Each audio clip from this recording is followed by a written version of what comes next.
And we are live. Welcome back, ladies and gentlemen. I am one of your co-hosts, Blake Ruffino. Alongside me is my counterpart, Joe DeLeone. Good evening, sir. How are you? You are muted. Did it again. We were in such a good rhythm of me not doing that. I'm doing pretty good. We're officially turning the page a little bit here to week 5, so I don't need to think about what happened on Saturday. I'm feeling a little better today, though, Blake. That's the best way that I can put it. Yeah, I mean, you start feeling better as a person when, time heals all wounds. And look, Notre Dame has an opportunity to get a ranked win this week against Duke.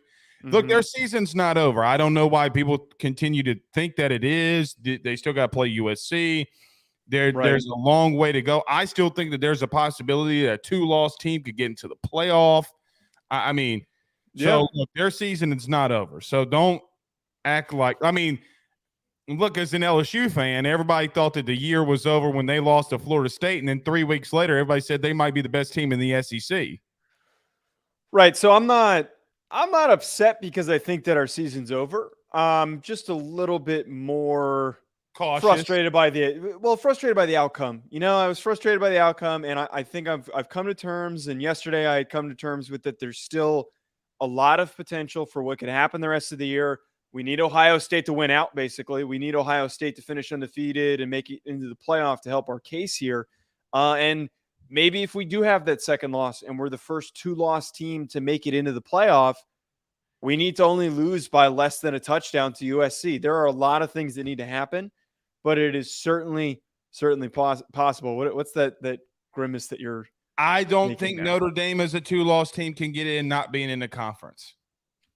Meaning, I think that the only 2-loss teams that can get in are teams that win their conference championship game. I'm serious about that. Okay. Well, I feel though. So let me give an example. Okay. Mm-hmm. Let's just say hypothetically, Georgia loses a game that they're not supposed to in the regular season. Mm-hmm. And whoever comes out of the West wins the SEC championship game, and the Pac-12 cannibalizes itself. The Big Ten has a 3-way tie with Penn State, Michigan, Ohio State. No telling what's going out in the Big 12. Okay. I do think that there are teams in the conferences, for example, mm-hmm. What if Oklahoma and Texas split the Big 12? One wins in the regular season, one wins in the championship game. Both of them win by 3 points. Then what? If Notre Dame is even if they're a 1-loss team, Oklahoma and Texas probably deserve to be in there more than they do. Right. I think that there's a lot of hypotheticals that could keep Notre Dame out, but at the same time as this season feels way more than ever that fourth team could have a very questionable resume. And look, Notre Dame with 2 losses is a team with a questionable resume, no matter how close those losses are. But it's really possible that we have a Big 12 meltdown and Texas and Oklahoma don't finish the season as strong as they've looked so far this year. And both of them are out of the equation because their conference has not been good this season. The ACC, Florida State just wins outright. Georgia wins outright. And then those final 2 spots maybe goes to Ohio State because they win their conference. Maybe enough of the brand recognition of Notre Dame helps them get in.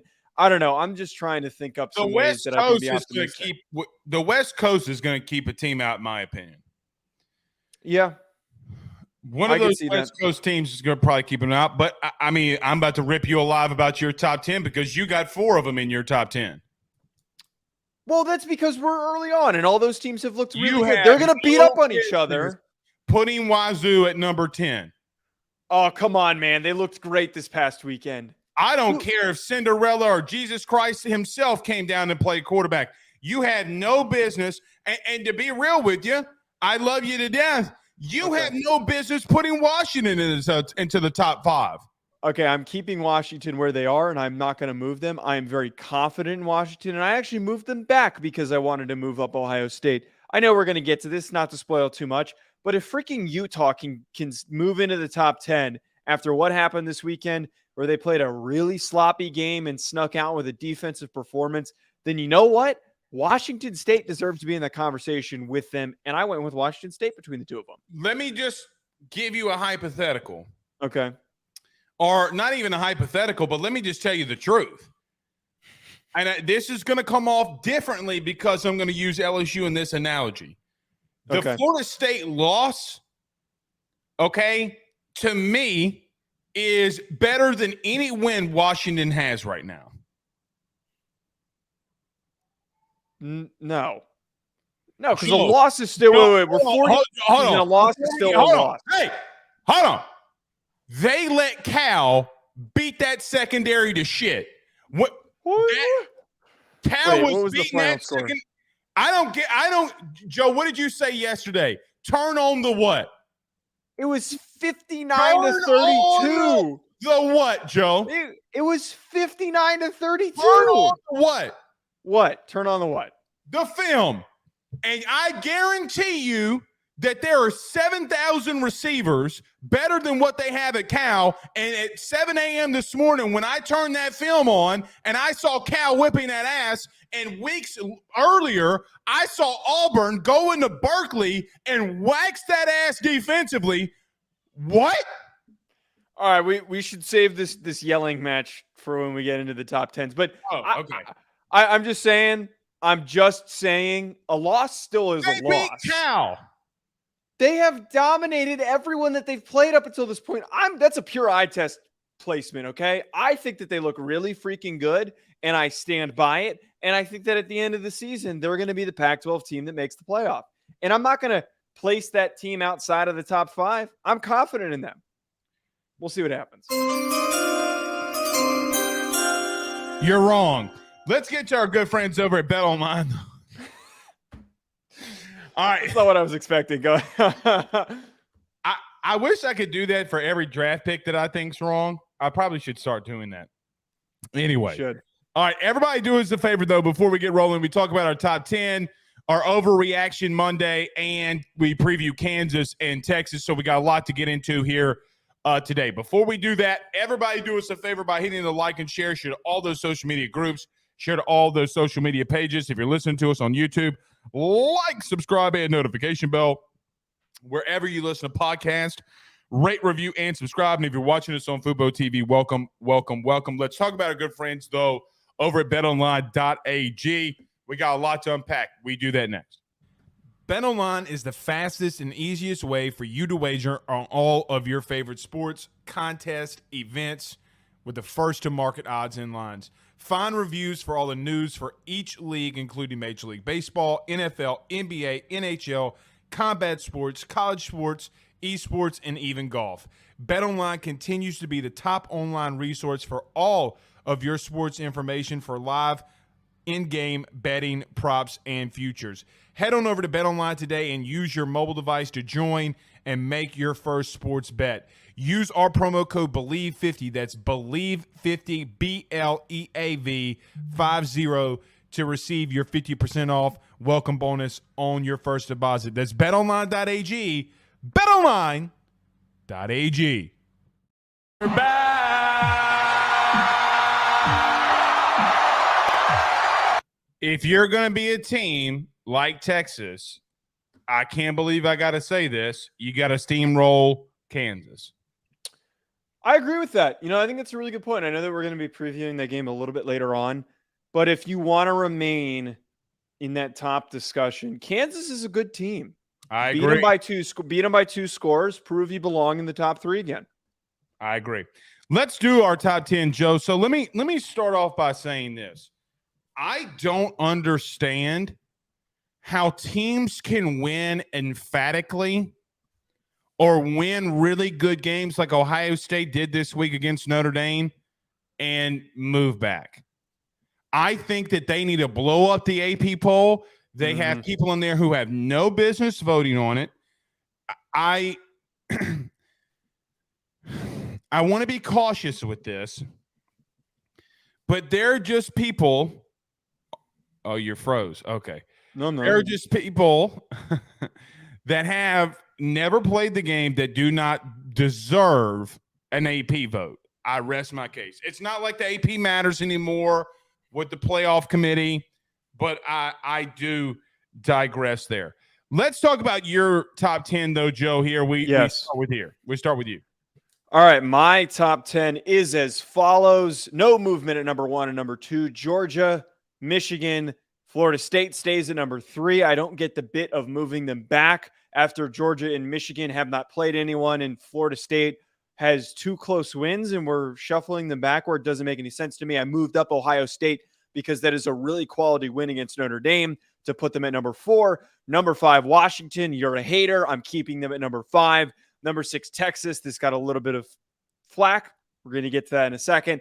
7, Penn State. 8, Oregon. 9, USC. And then the controversial pick, number 10, Wazoo. Okay. Number 1, let me start off with this. Do I think that the Pac-12 is the best conference in the country right now? No. I don't. Who is? Well, I think you can make the argument for the Big Ten. I do think that there's some play with the ACC, meaning Florida State and Miami both have SEC non-conference wins. Uh-huh. I just don't know from the teams that I've seen so far that if a Washington State, who I still think can get bullied up front by better offense and defensive lines, Joe, listen, Washington at number 5 is where I got to start. I hate doing this every week. I hate it because I'm going to do it all season long until they lose. Yes, I probably will until they have a ranked win. I probably will. I am a Michael Penix Jr. homer. I hate talking crap about Michael Penix. I really, really do. I kind of wish I'm such a Michael Penix homer that when Madden comes out next year, I'm probably going to be with the Saints, and I'm going to trade for Michael Penix Jr. on the spot. I'll trade a first-round pick. I don't care. That's how much of a homer I am for Michael Penix Jr. But, however, Joe, you talked about yesterday we got to turn on the film. So you know what I did? I was like, look, I am going to give Washington every benefit of the doubt because I knew that you were going to have them in your top 5. I knew it was coming. So at 7 a.m. this morning, I turned on said film. Offensively, they look great. You're not going to really get anything from me other than I do think that they have a real issue at tackle. I mean, when you got Cal beating up your tackles, I do think that that's an issue, okay? But offensively, I think you can make the argument they're the best offense in the country, okay? They are the best offense in the country. Well, I agree, but let me say it like this. I would tolerate a debate with 5 other teams. I would tolerate that debate, okay? Just because you're throwing it around everywhere doesn't mean you're the best offense. Because you could throw it around 50 times a game and put up as much stats as you want. Doesn't make you the best overall offense. You had 4 Pac-12 teams. They're going to cannibalize themselves because they're going to all play each other. Here's the problem that I have with Washington. I watched the film because LSU has Auburn coming up in a couple of weeks. So I watched that Auburn film against Cal. Cal is horrible. They are so bad. They made 2 quarterbacks in Peyton Thorne and Robbie Ashford look somewhat decent, Joe. And we saw what they did this past week versus A&M. When I turn on that Washington film, everybody wants to continue to tell me about their defense. Bullshit. The intercept, if you go box score deep diving on Washington, sounds fantastic. You can do that because Cal threw 4 picks and you can't take it away. But those picks are not created equally. One, a receiver hits him in his chest, it bounces up, a Washington defender's right there. Then another one, the receiver stops running the route, that goes another pick. Cal's not a good football team, but here's the truth. That secondary got lit up by a below-average wide receiver unit. The crossing routes and everything going on in that game, they got beat up. They started the game off with 2 scores. One, I think, was the kick return or punt return for a touchdown. Then there was a pick 6, and they were up 14-0. that defensive secondary, if you go up against Marvin Harrison Jr., Malik Neighbors, name another really good wide receiver. Even if they had to play Bama for whatever reason, Jermaine Burton, they are going to get absolutely lit up. I promise you this. Joe, they're getting lit up by Cal. It's one game. I can't. They scored 59 points and won by over 20 points. This is why I don't mean to cut you off, but like this is why I don't get this. But they had a really. They still won by a ton. The Auburn team though holding Cal to 3 points at home.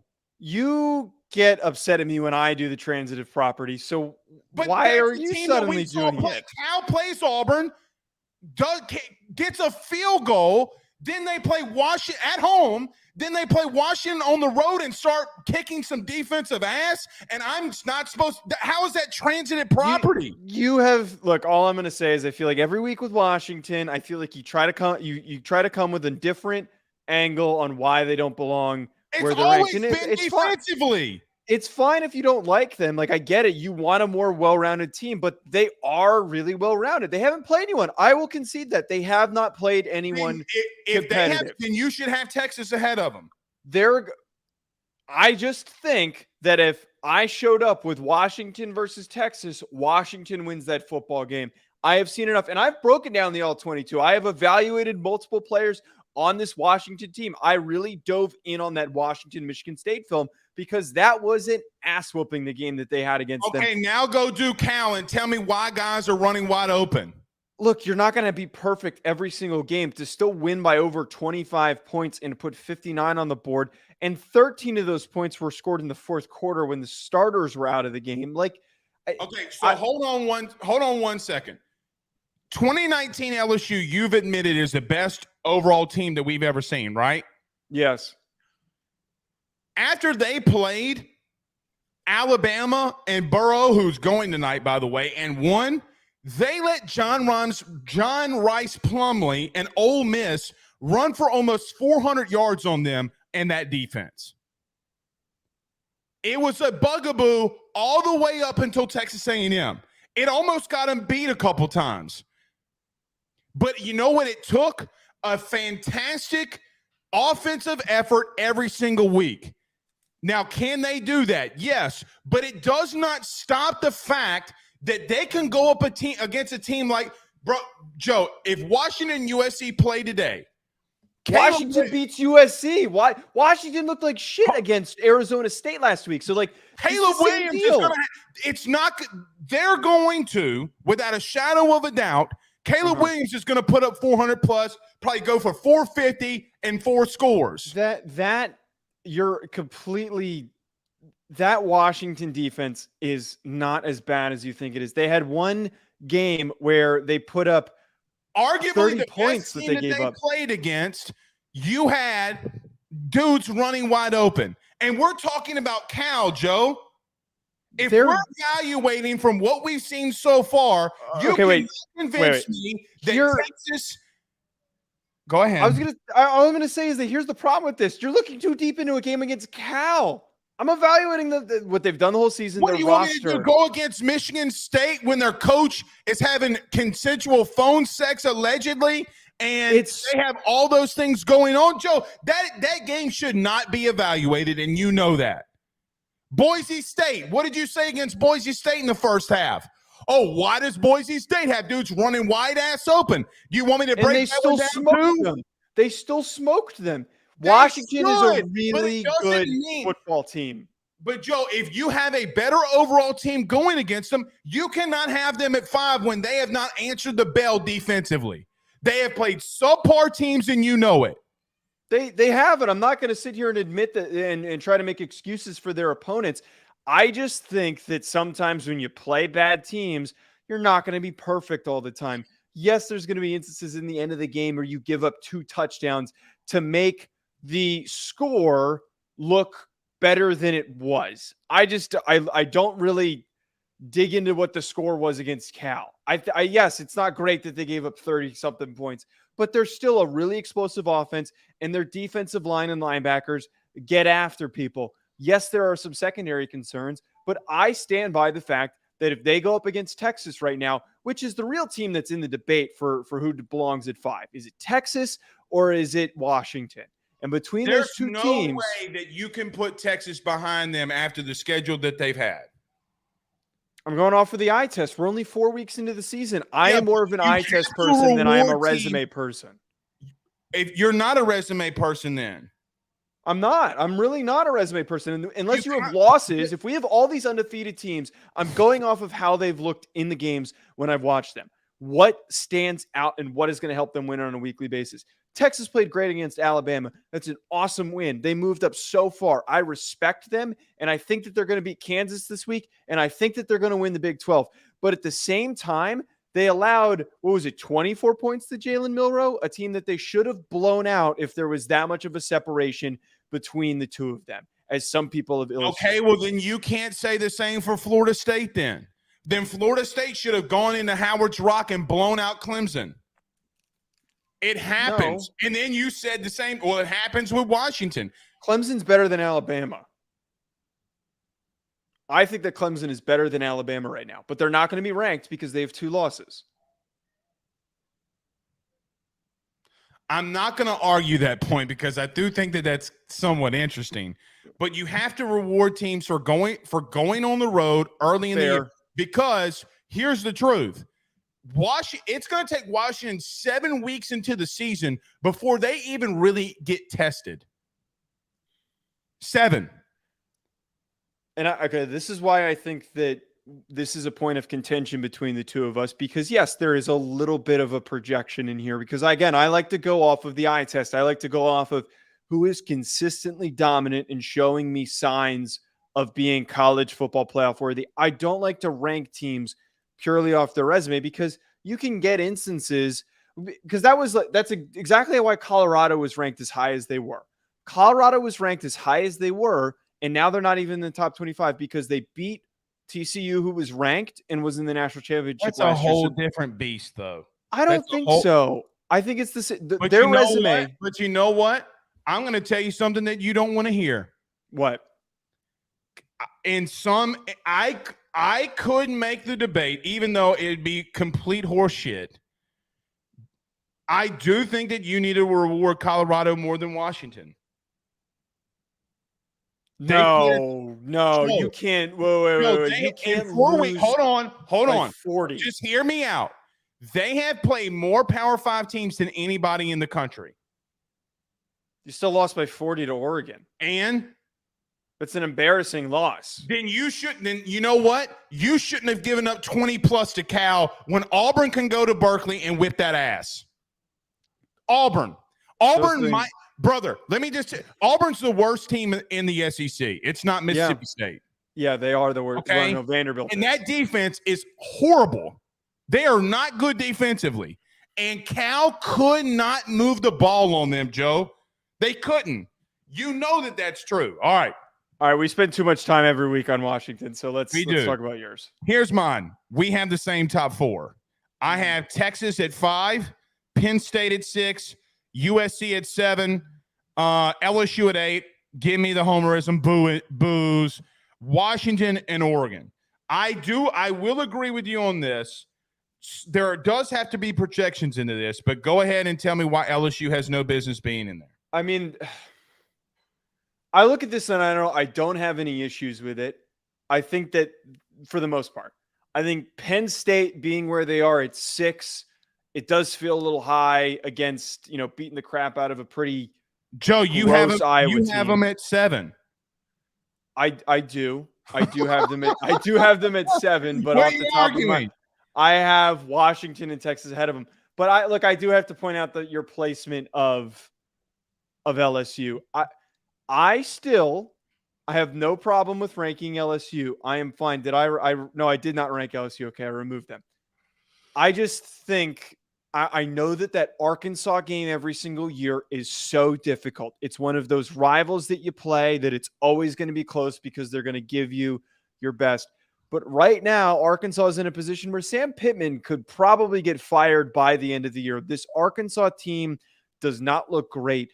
I think that LSU should have covered. They should have won by more than 17 points. If you're as good as advertised, and the biggest issue here, If they didn't have a loss, it would be a different discussion. But when you already have a multi-score loss to Florida State, you have to look really clean the rest of the season. I don't hate that. I don't disagree with you. I don't disagree with that. Okay. However, I'm not going to put LSU in the top 4 and then and continue to push them down while they're winning. And not only winning, Joe, I can make the argument that they have played better competition through the first 4 weeks than Washington. Don't say Washington State. Okay, I'm making a rule. No more mentioning the word Washington for both of us. Okay, well, let's not talk about Washington then. I honestly could probably make the same argument for Oregon. That's fair. Okay, look, it doesn't matter who you say, like, oh, well, they lost. They had a horrible fourth quarter against Florida State. They should have covered. Well, you know who else hasn't covered, Joe? In any games? You are 0-8 if you took these two teams to cover their spread, Georgia and Michigan. They have not covered a spread at all this year. They have looked completely, I don't want to say lethargic, but sleepy at times. Okay, so and you kind of bring up an interesting tangent here. The Georgia-Michigan thing, and a lot of people question, why are they still 1-2? And they're 1-2 in both of ours. They're 1-2 pretty much across the board for everybody in the country. You just mentioned that they look lethargic. They don't look bad. They just look like they're giving a 60% effort. Joe, Georgia had 4 fumbles in the first half. 4. Yeah, I mean, they are going through the motions because they know that when it comes time to put their nuts on the table and play the really good teams on their schedule, that they're going to show up and they're going to do fine. I still trust Georgia and Michigan to show up in those games. I do too. Both of those teams have really light, easy schedules. Michigan's only tests are Penn State and Ohio State. The rest of it, they're beating up on a weak Big Ten schedule that they play most of the bad teams in the Big Ten. I thought that they had some challenges. Most of the teams that I thought were going to be those challenges have not shown up this year. I mean, freaking Northwestern just beat Minnesota. The back end of the Big Ten stinks this season. And the same thing goes for Georgia. Their biggest test is Tennessee. So I'm not going to move them around when I know, again, it's all the eye test thing. I'm not going to move them around because I know that they've got championship caliber rosters. But to that point, it might hurt them. It might be a hindrance that they're not going to get tested much throughout the year. It's kind of what happened with Michigan when they played TCU, Blake, in the college football playoff. They had one real test when they played against Ohio State. They played phenomenally, and then they pooped their pants when they played TCU. I think that it could possibly hurt them down the line because they have not been effectively tested as much as they could be.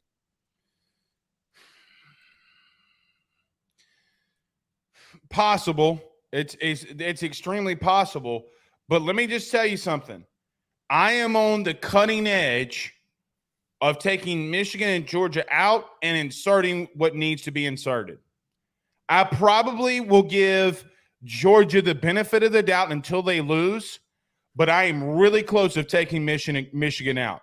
I don't necessarily – see, I can make an argument for every team in our top 10, both of ours, besides Washington and Oregon, okay, that every single one of these teams to some extent has been tested more than Georgia, tested more than Michigan.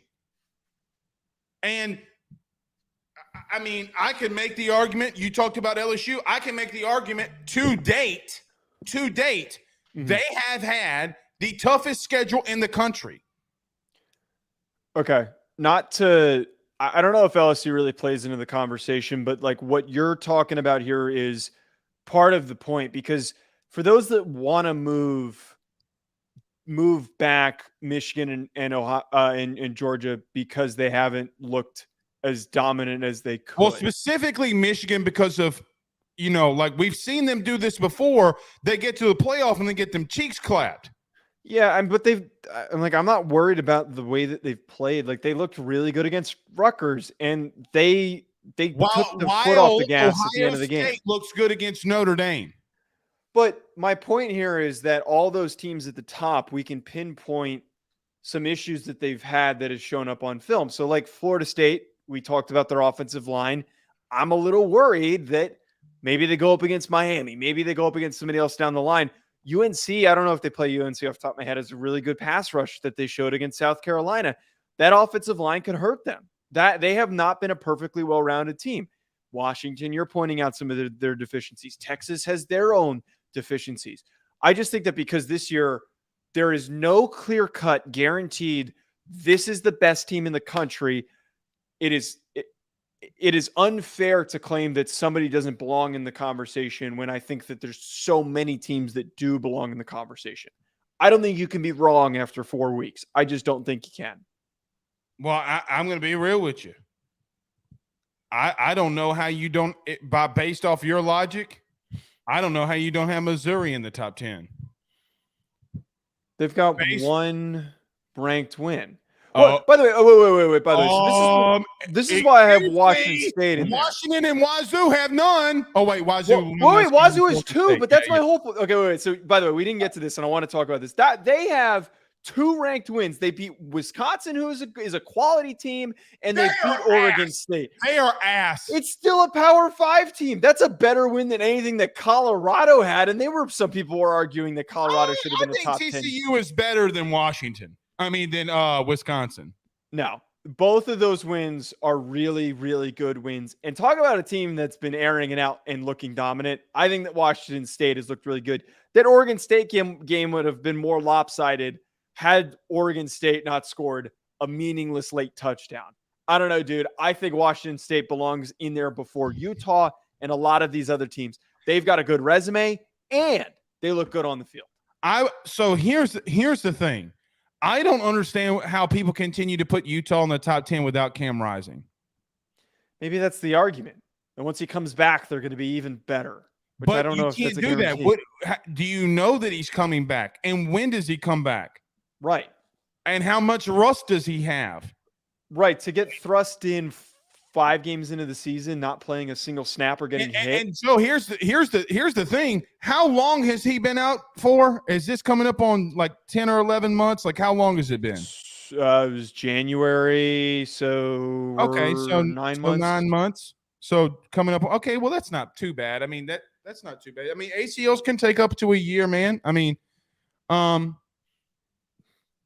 But if Cam Rising doesn't play, that Utah team goes up against any one of these teams that both of us have in the top 10, they're going to get their teeth kicked in.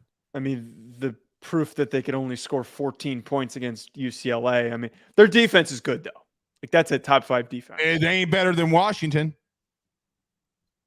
Washington will sneeze and score 14 points on Utah. Yeah, I don't disagree with that. Right. So we'll I have them at number 5. And doesn't Wazoo got who does Wazoo have this week? I don't know if they have anyone. Wait, let me look. Who plays Utah? Utah Oregon State is the Friday game, and then Washington State plays UCLA. So that's a good win if they pull that one out. Yeah, true. All right, you want to talk about this Kansas and Texas game really quickly?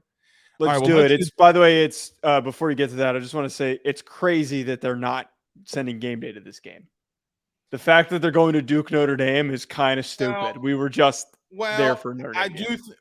Here's what I think that they're doing. Okay, because in 2 weeks you have Oklahoma and Texas, and I don't think that they want to be in 3 Texas games. Bama, Texas, and Kansas. And then Texas, Oklahoma, I don't think that they want to do it in 3 weeks. They're not Fox. They're not going to continue to, go to Colorado every week. They're not right. They're not going to continue to do that. All right. So about good friends over at Home Field. That's Home Field Apparel. Don't go anywhere. We talk about Kansas and Texas next. Ruffino and Joe Show is brought to you by Home Field Apparel, which is the best, without a doubt, premium collegiate apparel brand that is out there. They have over 150 different colleges that you can choose from, whether you're an Illinois fan or a Rutgers fan, maybe you're an LSU fan like Blake, or maybe you're an Alabama fan, whatever it is, even Idaho. They have so many different designs for so many different football programs that I can guarantee you're going to find some great stuff to help root for your favorite team. I've already gotten my Notre Dame stuff. Blake has his LSU stuff. Make sure you head on over to homefieldapparel.com to check out your team's collection of clothing apparel that they have on the website. And when you do so, when you check out, make sure you use promo code Ruffino Joe to get 15% off your order. That is RUFFINO, Ruffino Joe. Head on over to homefieldapparel.com and get your college gear today. All right, so that was the first time that I had heard that commercial, and Yeah. I'm like, what is Joe saying my name about? Like, what did he just say? But that was pretty good. Go to Home Field Apparel and Ruffino Joe code. But you know what? Mm-hmm. We're back. All right. So for the last 4 years, Joe, after week 4, I have historically started doing a segment on AYS called By the Numbers. And I got to admit something. I love watching Kansas. I loved watching them on the Friday against Illinois. They're fun to watch. I loved them watching them against BYU this past week. Looked good there. But, Joe, I got to admit something. Did you know that Kansas is 12th in the country in rushing offense? Did you know that they are 21st in the country in total offense? Did you know that Kansas has a 25 top defensive team? And it's not going to matter because Texas is going to waltz their happy ass in there. And I just think that they have the better athletes. But I think that if there is an upset of brewing, Kansas can be the team that does it. They don't have to have the better talent. This team is so well coached, and Jalen Daniels could go off at any single moment. Joe, I'm really intrigued to watch this game, even though we could be sitting here on Saturday and it's a complete blowout. This game, I think, is really fun to talk about because it could really go two different ways, as you're mentioning. Kansas has looked really fun to start the season. Their performance against Nevada was concerning, but their win over BYU, I think, shows that they can show up and they can finish as the third or fourth best team in the Big 12. There is a lot of potential for that, but there might be a talent separation gap, as you've talked about, separating Texas from Kansas. I really do think at the end of the day, Texas wins this football game for what you just said. They've got a lot of really good athletes offensively. Adonai Mitchell, Xavier Worthy, Jatavion Sanders, all of those guys are explosive athletes. They're going to be put on full display again with this game in the national spotlight. But as you said, if there is an upset, I actually think that there is a lot of potential for Kansas to pull this damn thing off because I watched them, man. That offense is really freaking fun to watch. Jalen Daniels is a really elusive athlete. He's underrated as a college quarterback. He's got a good arm. He's got a quick deliverer of the football. The ball gets out quick. He makes good decisions. Devin Neal is not recognized enough for as good of a running back as he is. Like, he is in the top 10 discussion of running backs in college football, and I don't think he gets brought up at all when we try to have those conversations.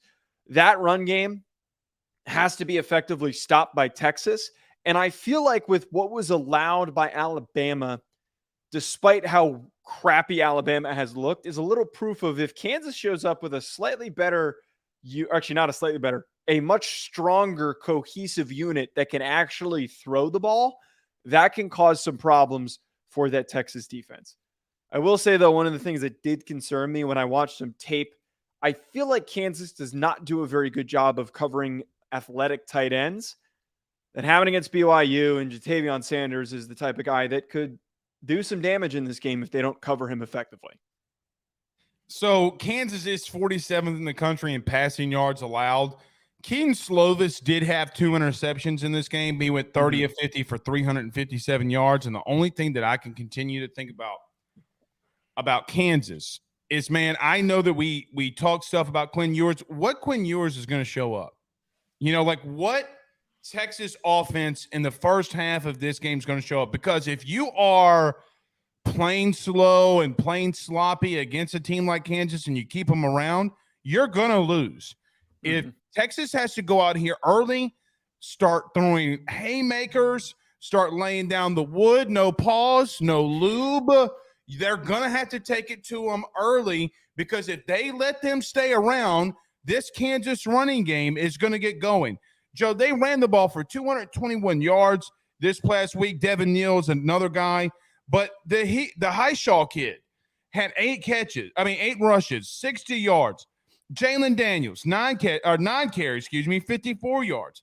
They run the ball at a very effective clip. And that's what makes them the 12th best rushing offense in the country. Now, this game, Joe, even though I continue to hear people, well, Texas should blow out Kansas. Well, I do think that there's going to be, if Kansas has some early success in the running game, Joe, they're going to try to play a little bit of keep away here and try to keep the ball away from that offense. If they're able to establish the line of scrimmage early, it could be a long day for Texas. But when you talk about green grass athletes, Kansas just doesn't have it.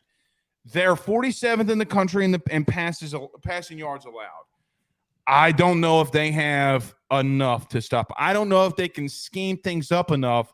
Maybe they can contain Texas to some extent. Slowing them down, they will not be able to do it. This is one of those games where if you're Kansas, and they did it against BYU, they forced a ton of turnovers. There was the one play where I think it was like a safety or a corner came flying downhill, pops the ball out, and they pick the ball up. I don't remember off the top of my head if that was actually ruled a touchdown or not, but like they had multiple picks, forced fumbles. They fly all over the field. They hit. You got to force an early turnover to build some momentum and then start to get that ground game going. I do kind of sit in that same boat as what we're talking about here. The upset would be fun for the chaos of the landscape of college football, but realistically, if Texas plays the way that they did against Alabama and they continue to show up for the ranked opponents on their schedule, they're a really good team. They're a really, really freaking good team. They have 5 stars across the board that are starting to hit their rhythm. They waxed Baylor. And I know Baylor is just a dead carcass waiting to poor be. Dave, man. Poor Dave. Waiting to get taken to the morgue the way that they're looking right now. But you got to come out swinging if you're Texas. Put up some early points, take some early shots, remind us of what you did against Alabama, and continue to add to that resume that's already pretty impressive this year. Well, I don't mean this to say this in a wrong way, and I know you can't do this, but this is why this game's intriguing to me. Not that I buy into this. I don't put any stock into it, but this is why this game is very intriguing. I kept thinking, if Milroe can do what he did against Texas defense, why can't Jalen Daniels? Right. And actually complete passes. And actually somebody that can complete passes, which makes it interesting. I just don't know, because I asked people this too. If Kansas were to come with the upset, Joe, I'm putting them in my top 10. I'm taking Washington out. You just want to antagonize me. You didn't even need to say Washington. You just want to antagonize me. Take LSU out then if you want to rank Kansas. I'm not doing that yet. I'm not doing that yet. And then look, LSU could lose to Ole Miss. I don't know.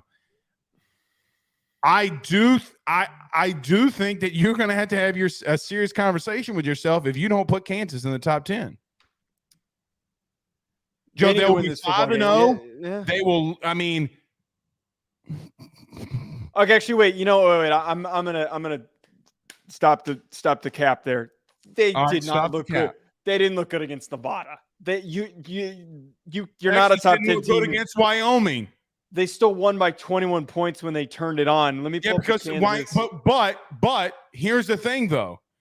I agree with you. But didn't Wyoming win Saturday?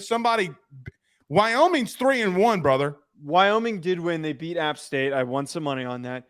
But for Kansas, they blocked a kick, and David Cohn from Crane & Company says, doesn't it feel good, App State? Because he was on that team when App State blocked that kick against Michigan, yes, and took it to the hizzy.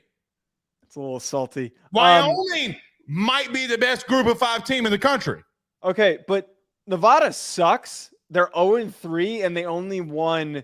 Kansas only won 31-24. Nevada's losses that they've notched this year are to Texas State, to Idaho, which I love the Vandals. They're a top 4 FCS team for me. And they've also lost to Kansas and USC. Joe, BYU, a team that they beat last week, legitimately only beat Sam Houston 14-0 and then beats Arkansas. Nevada doesn't have a win. To only win against a winless team, this is a really dumb argument. I love how that we can just argue about anything. Kansas isn't a thing. Well, you're a Gen Z and I'm not. I'm having to battle for America here. I'm going up against a Gen Zer. I'm not Gen Z. I'm just barely not Gen Z.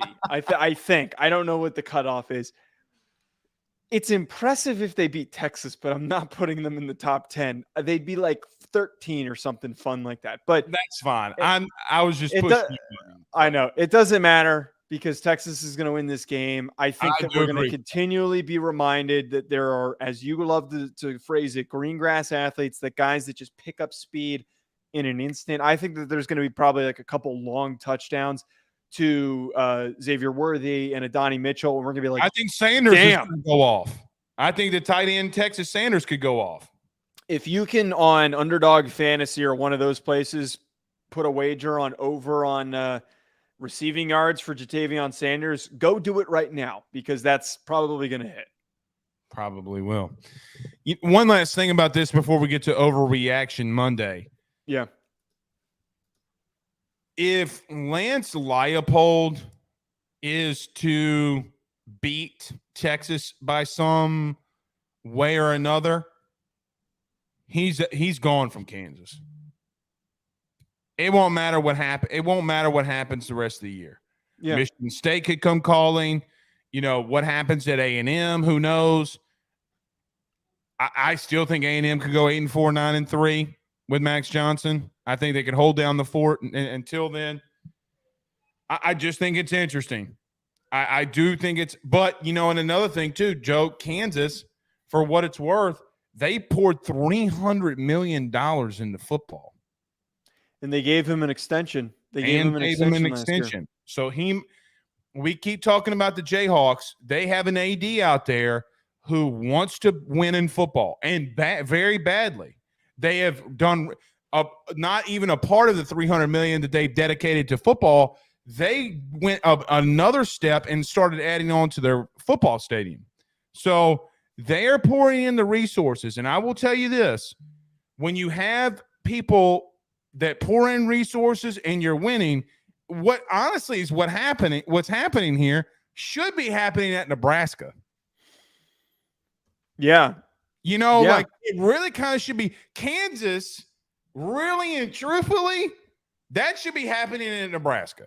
And I'm not saying I'm going to try to get out in the forefront of this and say that I think Kansas could be a team that Nebraska is inspiring to be right now, but they kind of are. They kind of are, Joe.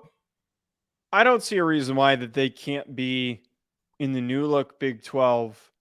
They can win the conference next year. Well, the only thing, though, is now you've got Utah coming into the mix, and you've got some of these other historically strong they can take teams. Down Texas this Saturday. I promise you they can take down Utah next year. I will go as far as to say this. If Kansas loses this game by a score, Lance Leipold will get called up for any of the big openings that happen. And, I would actually pay attention to Texas Tech. McGuire has really laid an egg this year. I know that they've gone through some adversity with injuries. They're not firing McGuire. Dude, he hasn't done anything.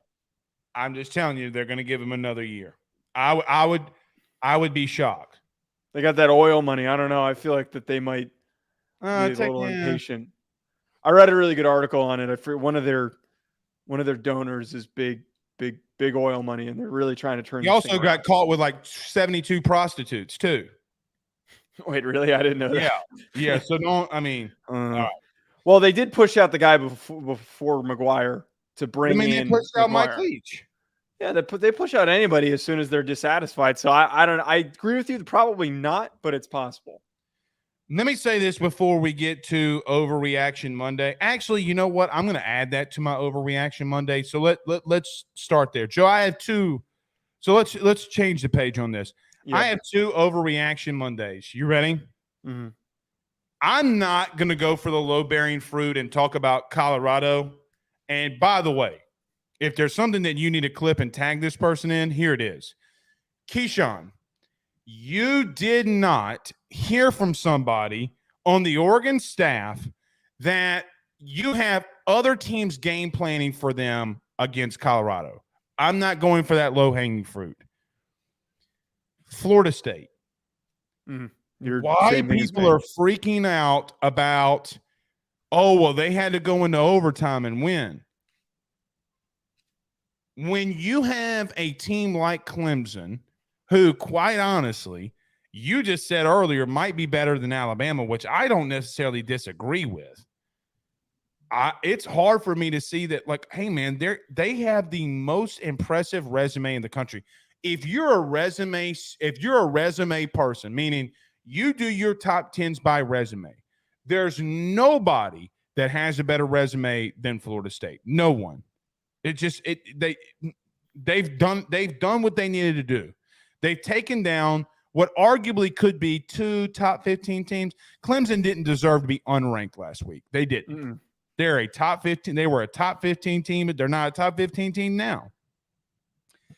I just find it very difficult for me to not think that Florida State's a good football team. I'll leave it at that. This was my only singular one that I came into the weekend that we're moving Florida State back. Joe, putting them at 5. Putting them at 5 is unreal. This is a year more than ever, as we said during our ranking segment, that we have so many different teams that belong in that conversation. And they have, I would argue, the best win of the year out of any team so far. Their win over LSU, the way that they did it by multiple scores, is a really strong victory. For us to question and to also drag down Florida State for having to go into overtime against a team that has a really good defense and that has historically been very good. There are multiple top 100 NFL draft picks on that defense that is very, very well coached. For them to finish that game and win in overtime is more proof of resiliency than it is of weakness. Yes, their offensive line does need some cleaning up. They can't get stuffed running the ball the way that they were against Clemson. But I still saw a team that when their back is against the wall, they are going to sprint full speed swinging and get themselves out of it. I'm very in on Florida State, and I don't know if I'm being biased or whatever because I've bought in on them, but I like them. I think that they deserve to continue to be at that number 3 spot. My other one is the overreactions to the overreaction. Well, let me explain. Missouri, as an example, is getting a lot of flack for only winning by 7 against Memphis, who was undefeated, might be the best group of 5 team in the country. We don't know that yet. UNC. Joe, you have a lot of teams that people are just completely writing off, like Missouri. Joe, Missouri's going to be 5-0 because they're going to win against Vandy this week. They're going to be 5-0 and have LSU coming in next week, not this week, but next week. You have a potentially top 10 LSU team coming in because if they beat Ole Miss, I think that somehow, some way they could push themselves back into there. People saying that these teams are trash, like Mizzou and UNC, when they're just undefeated. Come on, bro. Like, people saying, oh, well, Miami should be, in the 20 to 25 range in the rankings.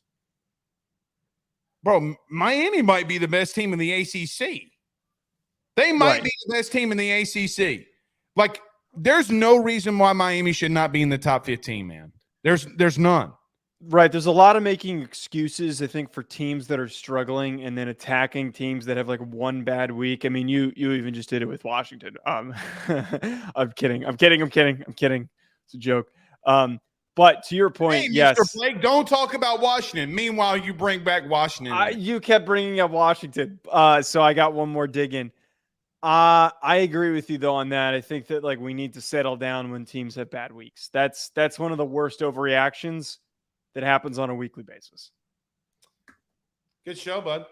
Good show. Texas A&M to the Florida State fan. MR. They play Texas A&M.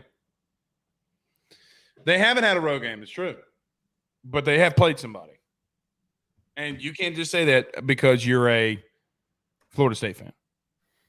Man, Chris said Joe uses a randomizer map to He's pissed at me today. Come on, Chris.